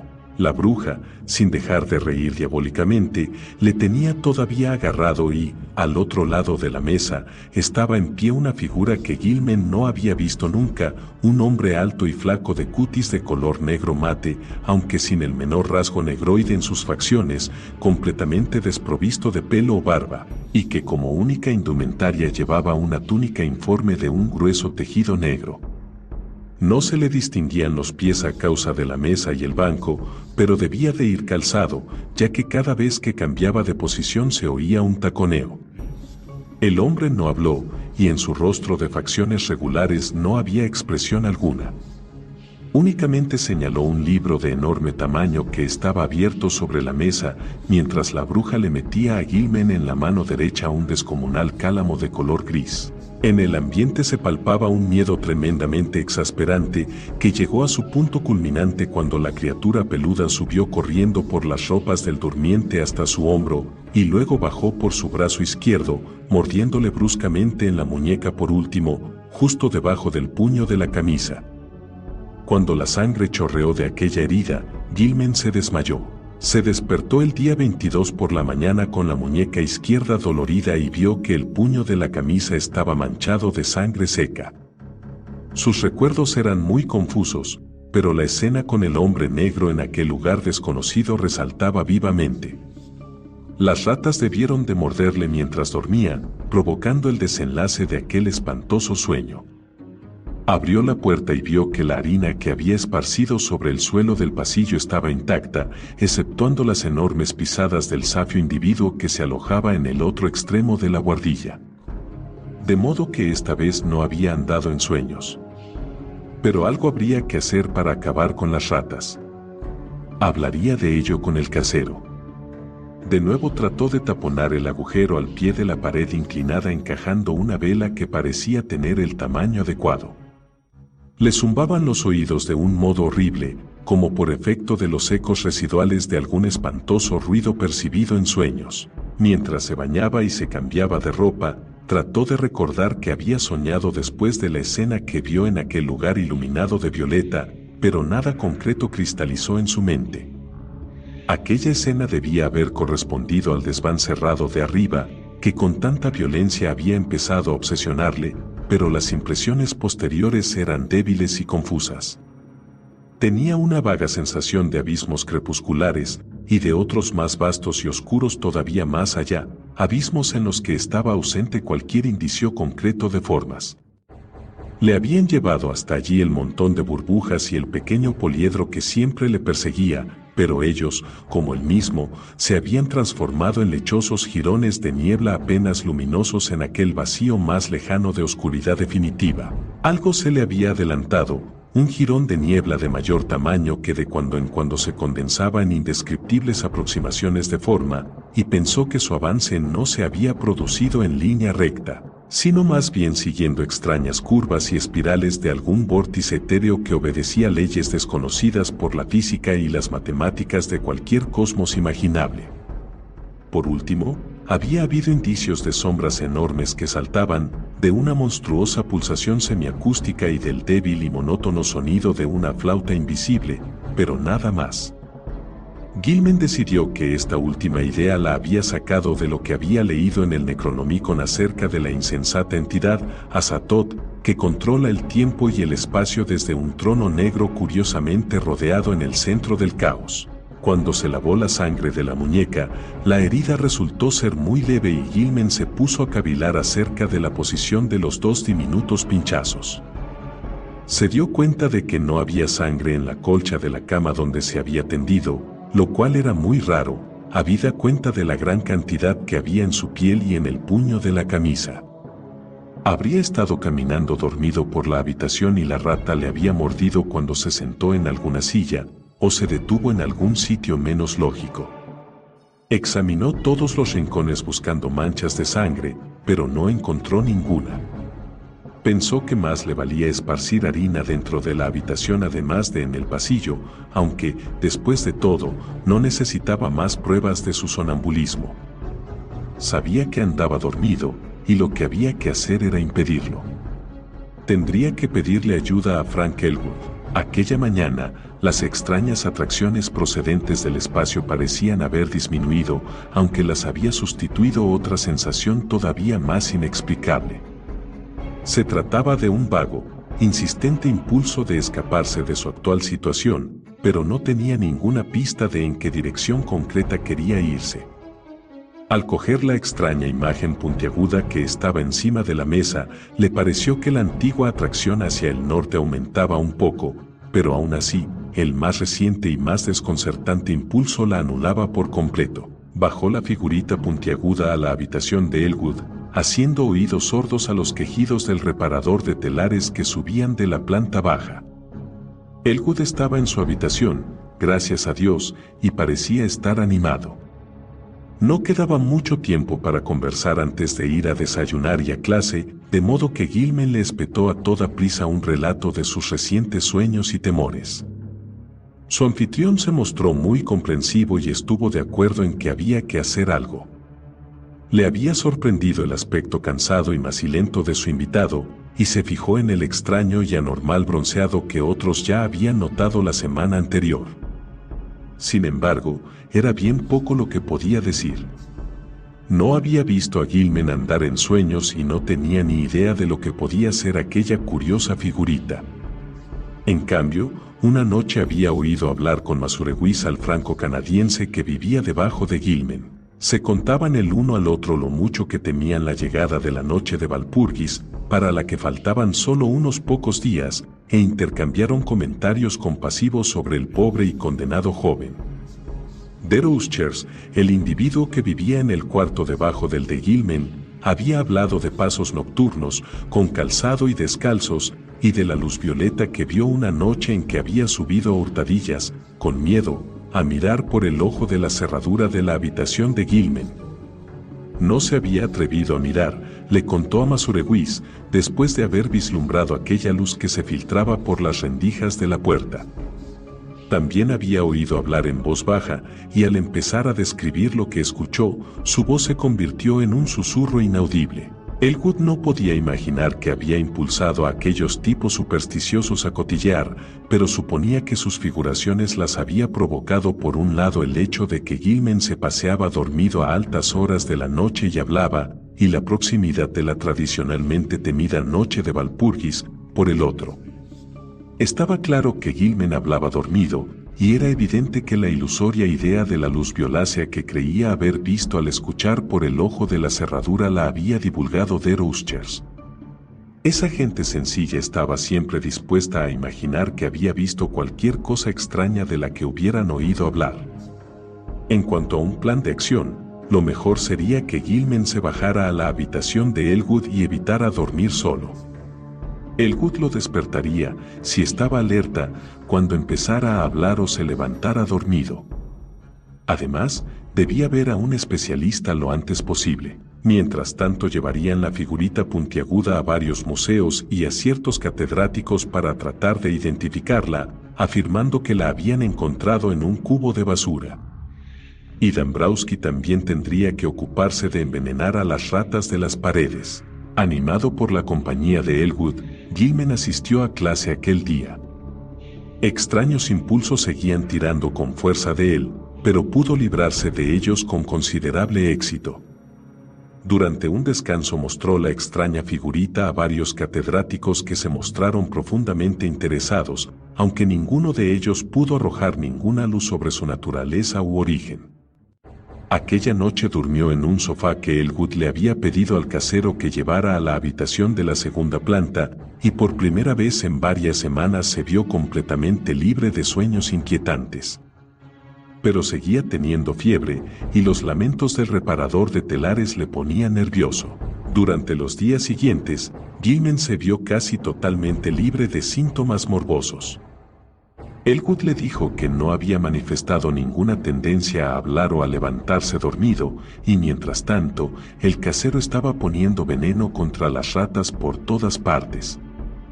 El único elemento perturbador era la charla de los supersticiosos extranjeros, cuya imaginación se había desatado. Masurewis insistía en que debía conseguir un crucifijo, y finalmente le obligó a aceptar uno que, le dijo, había sido bendecido por el buen padre Iweniki. Derouchers también tenía algo que decir. De hecho, insistió en que habían sonado pasos sigilosos en la habitación ahora vacía que quedaba encima de la suya las 2 primeras noches que Gilman se había ausentado de ella. Paul Choinsky creía oír ruidos en los pasillos y escaleras por la noche, y afirmó que habían tratado de abrir la puerta de su habitación silenciosamente, mientras que M.R.S. Dombrowski juraba que había visto a Brown Jenkins por primera vez desde la víspera de Todos los Santos. Pero esos cándidos informes no significaban gran cosa y Gilman, sin darse cuenta, dejó el barato crucifijo de metal colgando del tirador de un cajón de la cómoda de su anfitrión. Durante 3 días, Gilman y Elwood sondearon los museos locales tratando de identificar la extraña imagen puntiaguda, pero siempre sin éxito. Sin embargo, en todas partes el interés que provocaba era enorme, ya que la completa extrañeza del objeto constituía un tremendo desafío para la curiosidad científica. Desprendieron uno de los pequeños brazos radiados y lo sometieron a análisis químico, y todavía se habla del resultado en los círculos universitarios. El profesor Ellery encontró platino, hierro y telurio en la extraña aleación, pero mezclados con ellos había al menos otros 3 elementos de elevado peso atómico que la química era absolutamente incapaz de clasificar. No solamente no correspondían a ningún elemento conocido, sino que ni siquiera encajaban en los lugares disponibles que estaban reservados para probables elementos en el sistema periódico. El misterio sigue sin resolverse hasta hoy, aunque la figurita está expuesta en el Museo de la Universidad Miskatonic. En la mañana del 27 de abril apareció un nuevo agujero de rata en la habitación en que se hospedaba Gilman, pero Dombrowski lo estañó durante el día. El raticida no había surtido mucho efecto, ya que los chirridos y las carreras por las paredes casi no habían disminuido. Elwood salió tarde aquella noche y Gilman le esperó levantado. No quería acostarse solo en la habitación, especialmente porque a la media luz del atardecer le había parecido vislumbrar a la repugnante vieja cuya imagen se había trasladado a sus sueños de manera tan horrible. Se preguntaba quién sería y que había estado cerca de ella golpeteando una lata en un montón de basura que había a la entrada de un patio mugriento. La bruja parecía haberlo visto y echarle una horrible mirada de soslayo, aunque eso quizás solo fueran figuraciones suyas. Al día siguiente, los 2 jóvenes estaban muy cansados y comprendieron que dormirían como troncos cuando llegara la noche. Por la tarde hablaron medio dormidos de los estudios matemáticos que habían absorbido a Gilman de un modo tan completo y quizás pernicioso, y especularon acerca de su nexo con la antigua magia y el folclore, lo cual parecía tan amenazadoramente probable. Hablaron de la vieja Kessie Mason, y Elwood reconoció que Gilman tenía buena base científica para pensar que ella podía haber encontrado conocimientos extraños y significativos. Los cultos secretos que practicaban esas brujas a menudo guardaban y transmitían secretos sorprendentes de antiguos, olvidados eones, y de ninguna manera era imposible que Kessie hubiera llegado realmente a ser una experta en el arte de traspasar las puertas a otras dimensiones. La tradición pone de relieve la inutilidad de las barreras materiales para detener los movimientos de una bruja, y quién sabe lo que se oculta tras las antiguas leyendas que hablan de viajes a lomos de una escoba a través de la noche. Faltaba por ver si un estudiante moderno podía adquirir poderes similares únicamente a base de investigaciones matemáticas. Lograrlo, añadía Gilman, podía conducir a situaciones peligrosas e inimaginables, pues, ¿quién podría predecir las condiciones que se darían en una dimensión adyacente pero normalmente inaccesible? Por otra parte, las posibilidades pintorescas eran enormes. El tiempo podía no existir en ciertas zonas del espacio y, al entrar y quedarse en tales zonas, se podría conservar la vida y la edad indefinidamente sin padecer jamás metabolismo o deterioro orgánico, salvo en cantidades insignificantes, contraído durante las visitas al propio plano o a otros similares. Por ejemplo, se podría pasar a una dimensión sin tiempo y salir de ella en un periodo remoto de la historia de la Tierra tan joven como antes. Si alguien había logrado hacerlo, era difícil conjeturar con cierto conocimiento de causa. Las antiguas leyendas son vagas y ambiguas, y en épocas históricas todos los intentos de atravesar espacios prohibidos parecen implicar extrañas y terribles alianzas con seres y mensajeros del exterior. Existía la figura inmemorial del delegado o mensajero de poderes ocultos y terribles, el hombre negro, del culto de las brujas, y el Nyarlathotep, del Necronomicon. Existía también el desconcertante problema de los mensajeros de menor categoría o intermediarios, los cuasianimales y los extraños híbridos que la leyenda describe como familiares de las brujas. Cuando Gilman y Elwood se recogieron, demasiado vencidos por el sueño para seguir discutiendo, oyeron entrar en la casa a Joe Masurewis tambaleándose, medio borracho, y se estremecieron ante el desesperado desenfreno de sus quejumbrosas plegarias. Aquella noche Gilman volvió a ver la luz violeta. Oyó en sueños rascar y roer en los tabiques, y le pareció que alguien hurgaba torpemente en el picaporte. Entonces vio a la vieja y al pequeño ser peludo avanzando hacia él por el suelo alfombrado. El rostro de la bruja estaba iluminado por una inhumana exultación y el monstruito de colmillos amarillentos se reía entre dientes burlonamente mientras señalaba la figura de Elwood, profundamente dormido en el otro sofá del extremo opuesto de la habitación. El temor le paralizó y ahogó todos sus intentos de gritar. Como en la otra ocasión anterior, la espantosa bruja agarró a Gilman por los hombros, lo sacó de la cama de un tirón y se lo llevó al espacio vacío.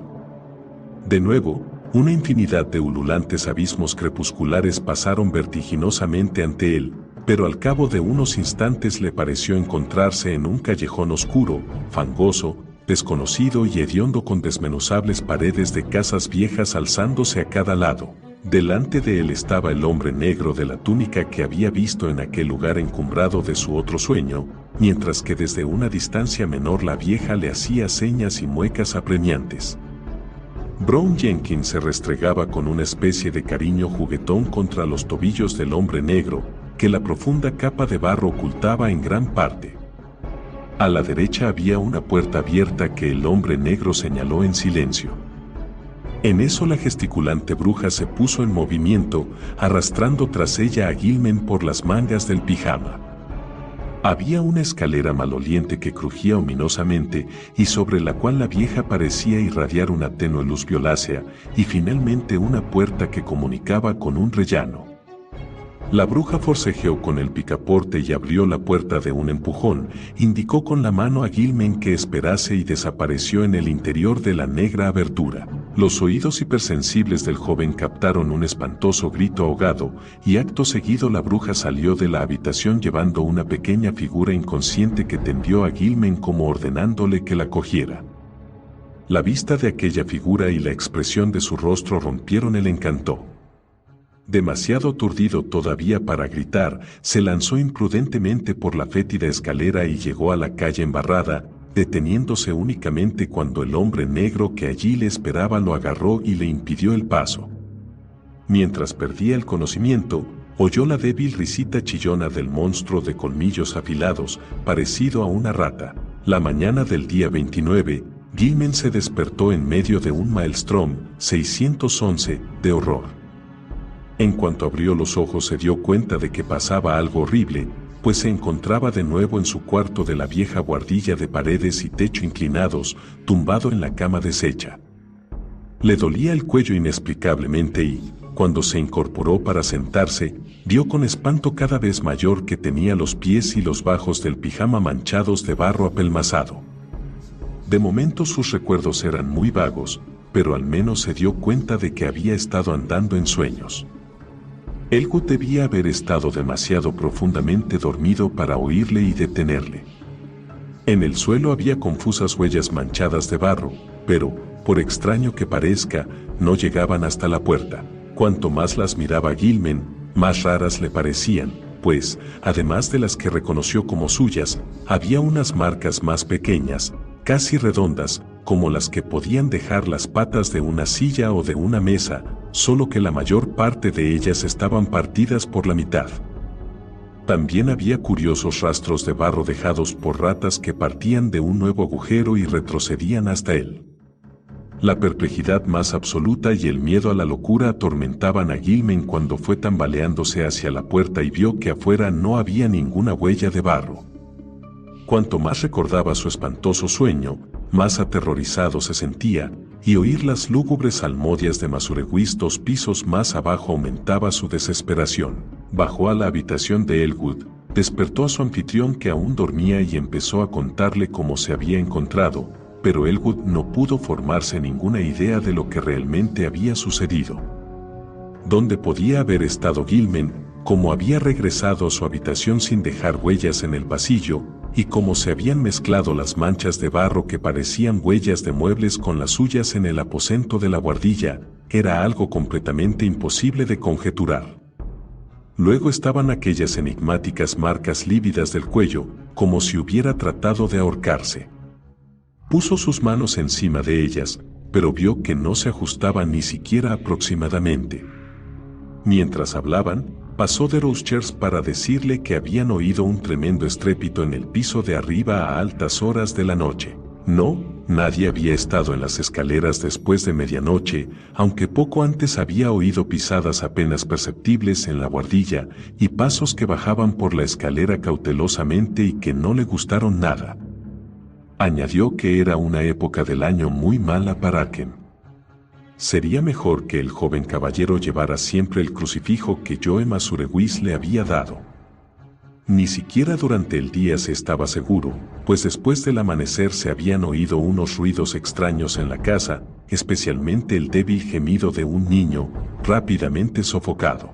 Gilman asistió a clase mecánicamente aquella mañana, pero le fue completamente imposible concentrarse en los estudios. Se había apoderado de él un temor y una expectación horrorosos, y parecía estar esperando algún golpe demoledor. A mediodía almorzó en el University Spa, y cogió un periódico del asiento de al lado mientras esperaba el postre. Pero no llegó a comer aquel postre, pues una noticia de la primera página del periódico lo dejó sin fuerzas y con los ojos extraviados, y solo fue capaz de pagar la cuenta y volver dando tumbos a la habitación de Elwood. Aquella noche se había producido un extraño secuestro en Ornes Gangua, pasaje de Orne, 612, y el niño de 2 años, hijo de una palurda trabajadora de una lavandería llamada Anastasia Bolevko, había desaparecido sin dejar rastro, 613. La madre, al parecer, temía tal acontecimiento desde hacía algún tiempo, pero los motivos a los que atribuía su temor eran tan absurdos que nadie se los tomó en serio. Dijo que desde primeros de marzo había visto a Brown Jenkins rondando su casa de vez en cuando, y que sabía, por sus muecas y risitas ahogadas, que el pequeño Ladislas debía estar señalado para el sacrificio en el atroz aquelarre de la noche de Walpurgis. Había pedido a su vecina, Mary Sanek, 614, que durmiera en su cuarto y tratara de proteger al niño, pero Mary no se había atrevido. No podía contárselo a la policía, ya que ellos nunca creerían tales cosas. Todos los años se llevaban a algún niño de esa forma, desde que ella podía recordar. y su amigo Petestovaki no quiso ayudarla porque quería librarse del niño de un modo u otro. Pero lo que sumió a Gilman en sudores fríos fue lo que contaron un par de juerguistas que habían pasado caminando por la entrada del pasaje justo después de la medianoche. Admitieron que habían estado bebiendo, pero ambos juraron haber visto a 3 personas vestidas de manera extravagante entrando sigilosamente en el oscuro callejón. Según dijeron, se trataba de un negro gigantesco envuelto en una túnica, una viejecita andrajosa y un joven blanco en ropas de dormir. La vieja arrastraba al joven, mientras que alrededor de los pies del negro una rata domesticada se restregaba y zigzagueaba en el barro marrón. Gilman permaneció sentado toda la tarde, aturdido, y Elwood, que entre tanto ya había leído los periódicos y había conjeturado cosas terribles por lo que decían, se lo encontró así cuando llegó a casa. Esta vez no cabía la menor duda de que algo horriblemente grave se cerraba en torno a ellos. Entre los fantasmas de las pesadillas y las realidades del mundo objetivo se estaba cristalizando una monstruosa e inconcebible relación, y solamente una formidable vigilancia podría evitar acontecimientos todavía más espantosos. Gilman tendría que ver a un especialista, tarde o temprano, pero no precisamente en aquellos momentos cuando todos los periódicos se ocupaban de lleno del secuestro. Lo que en realidad había sucedido estaba muy poco claro, y por el momento tanto Gilman como Elwood intercambiaron en voz baja teorías a cuál más disparatada. ¿Había conseguido Gilman sin querer un éxito mayor del que reconocía en sus estudios sobre el espacio y sus dimensiones? ¿Había salido realmente de nuestra esfera hasta llegar a lugares insospechados e inimaginables?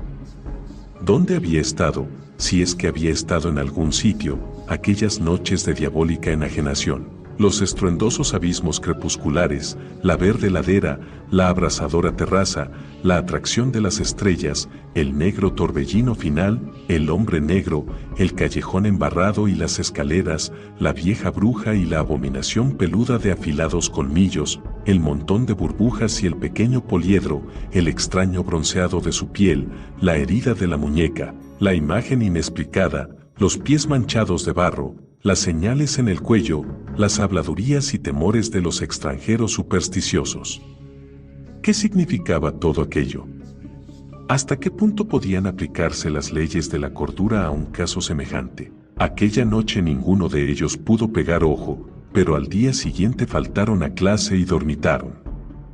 Eso fue el 30 de abril, y con el crepúsculo llegaría la infernal hora del aquelarre que todos los extranjeros y los viejos supersticiosos temían.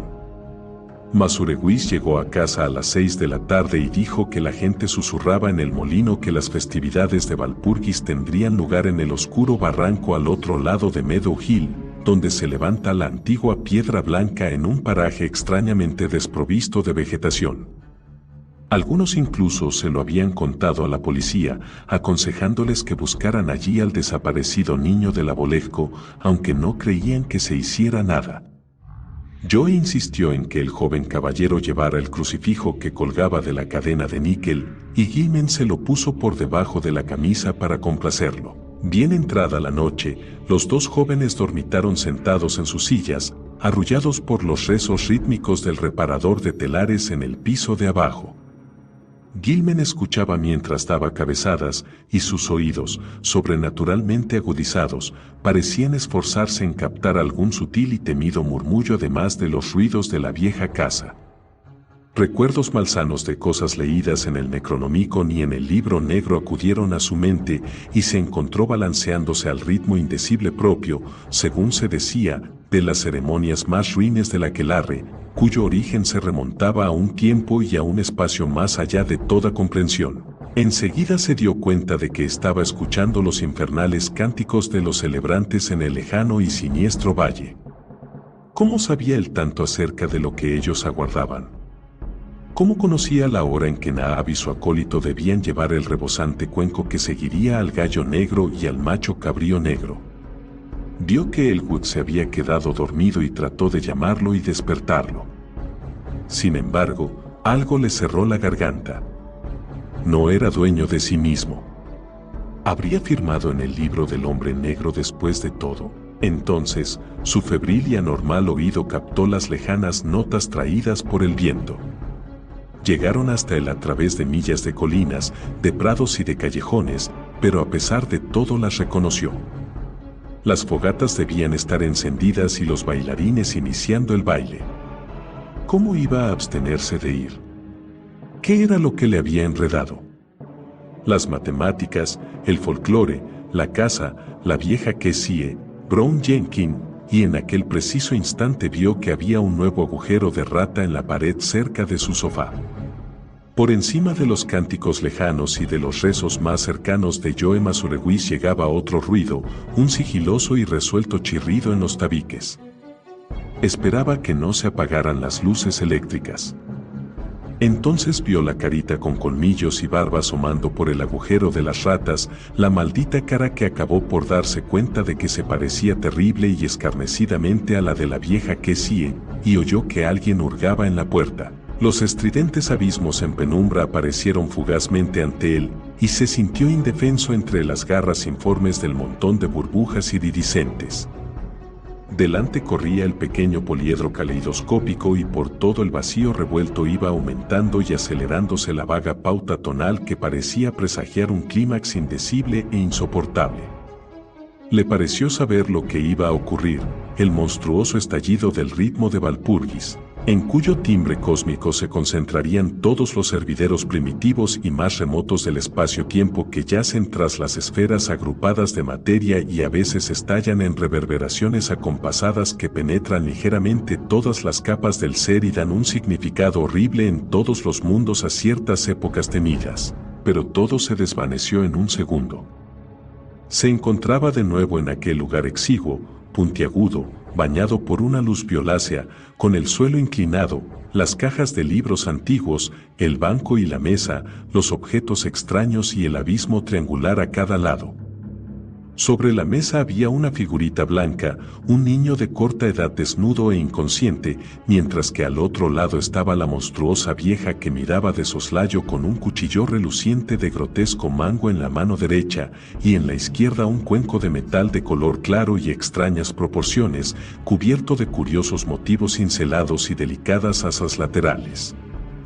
Entonaba con voz ronca alguna especie de cántico ritual en una lengua que Gilman no pudo entender, pero que se parecía a algo citado con cautela en el Necronomicon. A medida que la escena se aclaraba, vio a la vieja arpía inclinarse hacia adelante y llevar el cuenco vacío al otro lado de la mesa, e incapaz de controlarse, alargó mucho los brazos y, al coger el cuenco con ambas manos, se dio cuenta de lo poco que pesaba. En aquel mismo momento, el repugnante Brown Jenkins trepó sobre el borde del negro abismo triangular de la izquierda. La bruja indicó a Gilman con la mano que mantuviera el cuenco en determinada posición, mientras ella alzaba el enorme y grotesco cuchillo sobre la pequeña víctima blanca hasta donde alcanzaba su mano derecha.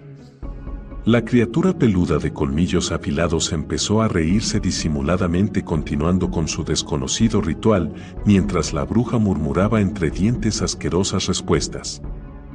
Gilman sintió una profunda repugnancia que le corroía por dentro y atravesaba de parte a parte su parálisis mental y emotiva, y el liviano cuenco de metal tembló en sus manos. Un segundo más tarde el movimiento descendente del cuchillo rompió por completo el encantamiento y Gilman dejó caer el cuenco con un tremendo estruendo semejante al tañido de una campana, mientras sus dos manos se abalanzaron frenéticamente para impedir el monstruoso acto. Un momento después subió lentamente por el suelo inclinado hasta el extremo de la mesa y arrancó el cuchillo de las garras de la vieja, arrojándolo con gran estrépito por el borde del angosto abismo triangular. Sin embargo, al cabo de unos instantes, cambiaron las tornas, pues aquellas garras asesinas se habían cerrado firmemente alrededor de su cuello, mientras el arrugado rostro se retorcía en un gesto de furia insensata. Sintió que la cadena del crucifijo barato se le clavaba en el cuello y, al verse en peligro, se preguntó cómo afectaría la visión del objeto a aquella malvada criatura. La fuerza de la bruja era realmente sobrehumana, pero, mientras ella seguía apretando, Gilman metió la mano por dentro de la camisa sin apenas fuerzas y arrancó el símbolo de metal, rompiendo la cadena y tirando de él hasta soltarlo. Al ver aquel emblema, a la bruja pareció entrarle pánico y aflojó su presa lo suficiente para que Gilmen tuviera la oportunidad de zafarse de ella. Se liberó el cuello de las aceradas garras y habría arrastrado a la bruja hasta el borde del abismo si aquellas garras no hubieran recobrado nuevas fuerzas para cerrarse de nuevo. Esta vez Gilmen decidió responder de igual manera y alargó sus propias manos para agarrar a la vieja por la garganta. Antes de que ella pudiera darse cuenta de lo que él hacía, enrolló la cadena del crucifijo alrededor de su cuello y un momento después había apretado lo suficiente para cortarle la respiración. Cuando la resistencia de la bruja se agotaba, Gilmen notó que algo le mordía en el tobillo y vio que Brown Jenkins había acudido a ayudarla. Con un salvaje puntapié lanzó a aquel engendro al interior del abismo y oyó sus quejidos desde mucho más abajo. No sabía si había matado a la vieja bruja, pero la dejó en el suelo donde había caído. Luego, cuando se volvía, vio algo sobre la mesa que casi dio al traste con lo poco que le quedaba de razón. Brown Jenkins, pletórico de vigor y con 4 manos diminutas de demoníaca destreza, no había perdido el tiempo mientras la bruja trataba de estrangularlo y los esfuerzos de Gilmen habían sido en vano. Lo que él había evitado que hiciera el cuchillo en el pecho de la víctima, los colmillos amarillentos del engendro peludo lo habían hecho en una muñeca, y el cuenco que acababa de caer al suelo estaba lleno junto al cuerpecito sin vida. En su delirio soñado, Gilmen oyó el infernal cántico de extraño ritmo del aquelarre que le llegaba desde una distancia infinita, y supo que el hombre negro debía estar allí. Recuerdos confusos se mezclaron con sus conocimientos matemáticos y creyó que su subconsciente seguía acordándose de los ángulos que necesitaba para guiarse en su regreso al mundo normal, solo y sin ayuda, por vez primera. Se sintió seguro de encontrarse en el desván, cerrado desde tiempo inmemorial, de encima de su habitación, pero le parecía muy dudoso poder escapar a través del suelo inclinado o por la salida cerrada desde hacía tantos años. Además, escapar de un desván soñado no le llevaría sencillamente a una casa igualmente soñada, a una proyección anómala del mismo lugar que buscaba.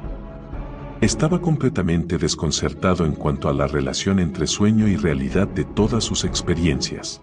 El paso por aquellos vagos abismos sería terrible, pues el ritmo de Walpurgis sería vibrante y finalmente tendría que oír el latido cósmico que tanto temía y que hasta entonces había estado velado. Incluso podía percibir una débil sacudida monstruosa cuyo ritmo de sobra sospechaba. En la noche del aquelarre siempre aumentaba y se extendía a través de los mundos para convocar a los iniciados a ritos indescriptibles. La mitad de los cánticos del aquelarre se basaban en aquel latido apenas percibido que ningún oído humano podía soportar en su desvelada plenitud espacial. Gilmen se preguntaba también si podía fiarse de sus instintos para volver al lugar del espacio que le convenía. ¿Cómo podía estar seguro de no aterrizar en aquella ladera iluminada de verde de algún planeta lejano, en la terraza teselada sobre la ciudad de los monstruos tentaculados en algún lugar más allá de nuestra galaxia, o en los negros torbellinos en espiral de aquel postrer vacío de caos, en donde reina Azathoth, el necio sultán de los demonios? Cuando se disponía a dar el salto, la luz violeta se apagó y él se quedó completamente a oscuras. La bruja, la vieja Kessie. Naab, aquello debía significar su muerte. Y mezclados con los cánticos lejanos de la noche del aquelarre y con los gimoteos de Brown Jenkins en el abismo inferior, le pareció oír otros gemidos más desaforados que llegaban desde profundidades desconocidas. Joe Masurewis, las deprecaciones contra el caos reptante se habían convertido inexplicablemente en un aullido de triunfo, mundos de sardónica realidad que tropezaban con los torbellinos de sueños febriles. IA, Submicura, 615. La cabra de los 1000 cabritos. Encontraron a Gilmen en el suelo de su habitación en la vieja guardilla de ángulos extraños mucho antes de que amaneciera, ya que el terrible grito había hecho acudir inmediatamente a Derouschers, a Choinsky, a Dambrowski y a Masurewis, e incluso había despertado a Elwood, que dormía profundamente en su sillón.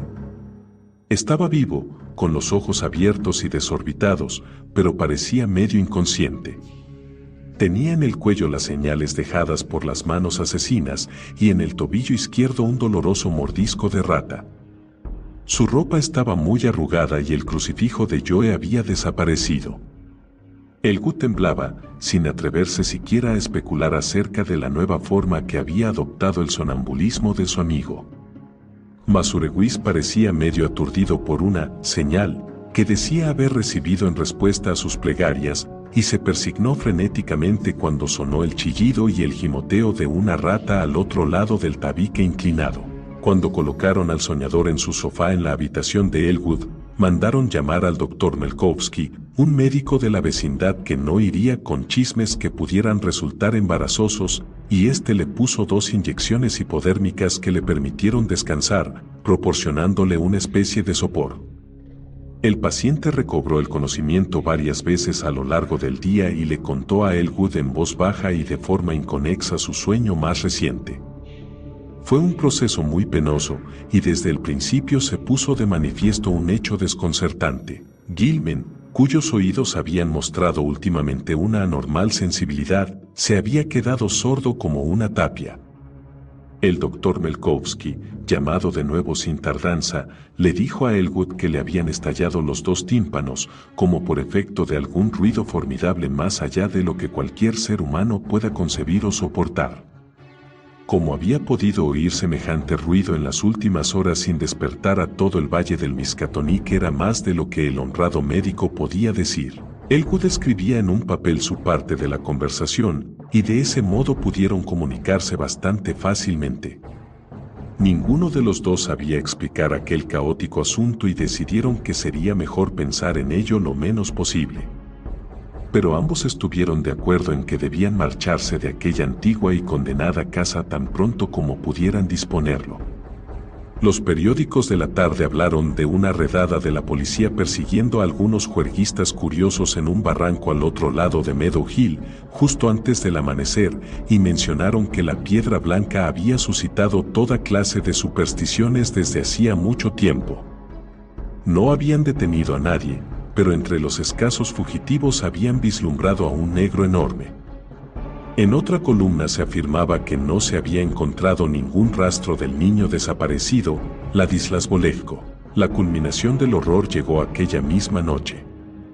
Elwood jamás lo olvidará y se vio obligado a no volver a clase durante el resto del curso como consecuencia de la depresión nerviosa que sufrió. Le había parecido oír ratas en los tabiques durante toda la tarde, pero les prestó poca atención. Luego, mucho después de que Gilman y él se hubieran retirado, comenzaron aquellos alaridos atroces. Elwood se levantó de un salto, encendió las luces y fue corriendo hasta el sofá en que dormía su amigo. El ocupante emitía sonidos verdaderamente inhumanos, como si sufriera una tortura indescriptible. Se retorcía bajo las sábanas y una gran mancha roja empezaba a aparecer en las mantas. Elwood apenas se atrevió a tocarle, pero poco a poco los gritos y los retorcimientos disminuyeron. Para entonces, Dambrowski, Choinsky, Derouchers, Masurewis y el huésped del piso alto se agolpaban en la puerta y el casero había enviado a su mujer a telefonear al doctor Melkowski. Todos gritaron cuando algo que parecía una rata de gran tamaño salió de repente de las ensangrentadas sábanas y huyó por el suelo hasta un nuevo agujero recién abierto en la pared. Cuando llegó el médico y empezó a retirar aquella espantosa ropa de cama, Walter Gilman había muerto. Sería cruel hacer algo más que sugerir lo que le había causado la muerte a Gilman. Prácticamente habían abierto un túnel a través de su cuerpo, algo le había roído el corazón. Dambrowski, desesperado por el fracaso de sus continuos esfuerzos para envenenar a las ratas, dejó de lado cualquier consideración sobre su contrato de alquiler y antes de que transcurriera una semana se había trasladado con todos sus antiguos huéspedes a una casa sombría pero menos vieja, situada en Walnut Street. Durante algún tiempo lo peor fue mantener callado a Masurewis, pues el caviloso reparador de telares nunca estaba sobrio y no dejaba de gimotear y murmurar acerca de cosas espectrales y terribles. Parece que aquella última y espantosa noche Joe se había inclinado para ver las huellas rojas que había dejado la rata desde el sofá de Gilman hasta el agujero de la pared. Encima de la alfombra quedaban poco definidas, pero había un trozo de suelo al descubierto desde el borde de la alfombra hasta el zócalo. Allí Masuregui encontró algo monstruoso, o creyó encontrarlo, pues nadie estuvo de acuerdo con él a pesar de la indudable extrañeza de aquellas marcas. Las huellas del suelo eran desde luego muy diferentes de las que suele dejar una rata normal, pero ni siquiera Choinsky ni Derouchers quisieron reconocer que parecían huellas de 4 diminutas manos humanas. La casa nunca se volvió a alquilar. Tan pronto como la dejó Dombrowski, empezó a caer sobre ella el manto de la desolación definitiva, pues la gente la evitaba, tanto por su mala fama como por el nuevo olor fétido que desprendía. Tal vez el veneno contra las ratas que echara el dueño anterior había surtido efecto después de todo, ya que no mucho después de su partida aquel lugar se convirtió en un fastidio para la vecindad. Los funcionarios de sanidad descubrieron que el olor procedía de los espacios cerrados de encima y al lado de la habitación de la buhardilla del este de la casa, y convinieron en que el número de ratas muertas debía de ser enorme. Sin embargo, decidieron que no merecía la pena abrir un boquete y desinfectar aquellos lugares tanto tiempo cerrados, ya que el hedor desaparecería pronto y el sitio no era de los que concitan criterios exigentes. De hecho, siempre circularon vagos rumores acerca de hedores inexplicables en la casa de la bruja inmediatamente después de la víspera del 1 de mayo y de Todos los Santos. Los vecinos se conformaron a regañadientes por pura apatía, pero el hedor constituyó a pesar de todo un cargo adicional en contra de aquel lugar. Por último, un inspector del Ministerio de Vivienda declaró la casa inhabitable. Los sueños de Gilman y las circunstancias concomitantes nunca han sido explicados. Elwood, cuyas ideas sobre todo aquel episodio son a veces casi exasperantes, volvió a la facultad el otoño siguiente y se graduó en junio. Comprobó que los cotilleos en la ciudad acerca de espectros habían disminuido mucho, y desde luego es un hecho que, a pesar de ciertos rumores sobre risas fantasmales en la casa desierta, rumores que duraron casi tanto tiempo como el propio edificio, desde la muerte de Gilman no se ha vuelto a murmurar acerca de las apariciones de la vieja Cassie o de Brown Jenkins. Es una suerte que Elwood no se encontrara en Arkham aquel año posterior en que ciertos sucesos hicieron que se reanudaran repentinamente los rumores acerca de antiguos horrores. Desde luego oyó hablar del asunto más tarde y sufrió los inefables tormentos de funestas y desconcertantes conjeturas, pero mucho peor habría sido que hubiera estado allí y hubiese presenciado ciertas cosas. En marzo de 1931, un vendaval destrozó el tejado y la gran chimenea de la vacía casa de la bruja, de modo que un caos de ladrillos desmoronados, tablillas renegridas cubiertas de moho, tablones y vigas podridas cayó con gran estrépito sobre el desván y, atravesando el suelo, llegó al piso de abajo. Todo el desván quedó obstruido por los escombros, pero nadie se tomó la molestia de tocar aquel revoltijo hasta que inevitablemente a aquella casa decrépita le llegó la hora de la demolición. Aquel último paso ocurrió en diciembre y, cuando unos obreros reacios y recelosos limpiaron la antigua habitación de Gilman, empezaron las habladurías. Entre los escombros caídos al derrumbarse el antiguo techo inclinado, se encontraron varias cosas que hicieron que los obreros interrumpieran su trabajo y llamaran a la policía. Posteriormente la policía a su vez llamó al Coroner 616 y a varios catedráticos de la universidad. Había huesos, muy triturados y astillados, pero claramente reconocibles como humanos, cuya datación evidentemente moderna contradecía desconcertantemente la remota fecha en que el único lugar posible del que procedían, el desván bajo de techo inclinado, supuestamente había sido vedado cualquier acceso humano. El médico forense dictaminó que algunos pertenecían a un niño pequeño, mientras que otros, encontrados mezclados con jirones de tela podrida de color parduzco, pertenecían a una mujer de edad avanzada más bien achaparrada y encorvada. El cuidadoso cernido de los escombros reveló también muchos huesecillos de ratas atrapadas en el derrumbamiento, además de otros huesos de rata más antiguos roídos por unos pequeños colmillos de un modo que de vez en cuando causó tremenda controversia y dio mucho que pensar. Otros objetos hallados incluían trozos mezclados de muchos libros y papeles, junto con un polvo amarillento producto de la desintegración total de tomos y documentos todavía más antiguos. Todos, sin excepción, parecían tratar sobre magia negra en sus formas más avanzadas y horribles, y la fecha evidentemente reciente de algunos de ellos sigue siendo un misterio tan irresoluble como el de los huesos humanos. Un misterio todavía mayor es la absoluta homogeneidad de la enrevesada y arcaica caligrafía encontrada en una gran variedad de papeles cuyo estado de conservación y filigrana sugieren épocas diferentes separadas al menos por 150 o 200 años.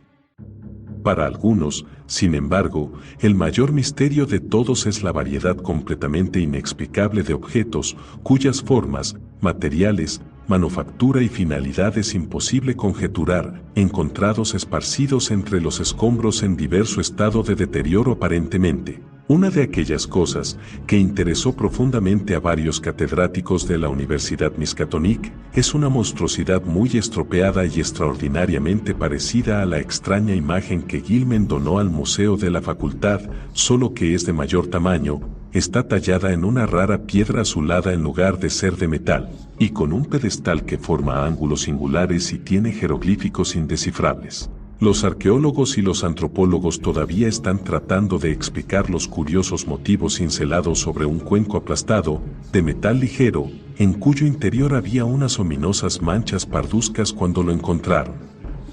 Los extranjeros y las abuelas crédulas muestran igual verborrea acerca del moderno crucifijo de níquel con la cadena rota hallado entre los escombros y que Joe Masurewicz identificó temblando como el que le había regalado al pobre Gilman hacía muchos años. Algunos creen que las ratas arrastraron el crucifijo hasta el desván cerrado, mientras que otros piensan que debió haber estado todo el tiempo en el suelo en algún rincón de la antigua habitación de Gilman. Y aún hay otros, incluido el propio Joe, que sostienen teorías demasiado descabelladas y fantásticas para que ninguna persona sensata pueda creerlas. Cuando se derribó la pared inclinada de la habitación de Gilman, comprobaron que el espacio triangular cerrado que quedaba entre aquel tabique y el muro norte de la casa contenía muchos menos escombros, incluso teniendo en cuenta su tamaño, que el propio cuarto, aunque había una espantosa capa de materiales de mayor antigüedad que paralizó de horror a los que llevaban a cabo la demolición.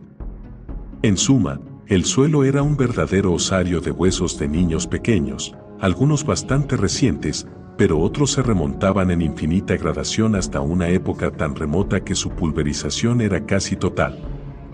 Sobre esa profunda capa de huesos descansaba un cuchillo de gran tamaño, de evidente antigüedad y diseño grotesco, recargado y exótico, sobre el cual se habían acumulado los escombros. En medio de esos desechos, encajado entre un tablón caído y un montón de ladrillos revestidos de cemento de lo que fuera chimenea, había un objeto destinado a provocar en Arkham más perplejidad, disimulado temor y habladurías francamente supersticiosas que cualquier otra cosa descubierta en aquel edificio embrujado y maldito.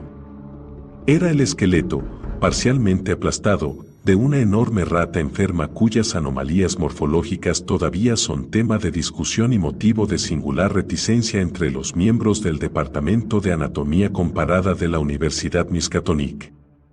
Es muy poco lo que ha trascendido acerca de ese esqueleto, pero los obreros que lo descubrieron susurran con indignación acerca de los largos cabellos de color parduzco que con él se relacionan.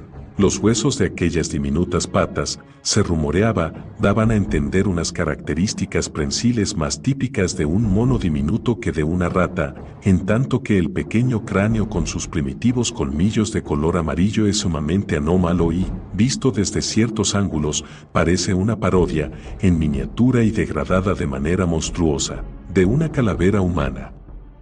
Los obreros se santiguaron aterrados cuando se toparon con aquel engendro, pero más tarde encendieron velas de agradecimiento en la iglesia de San Estanislao porque pensaron que nunca más volverían a oír aquella risita estridente y fantasmal.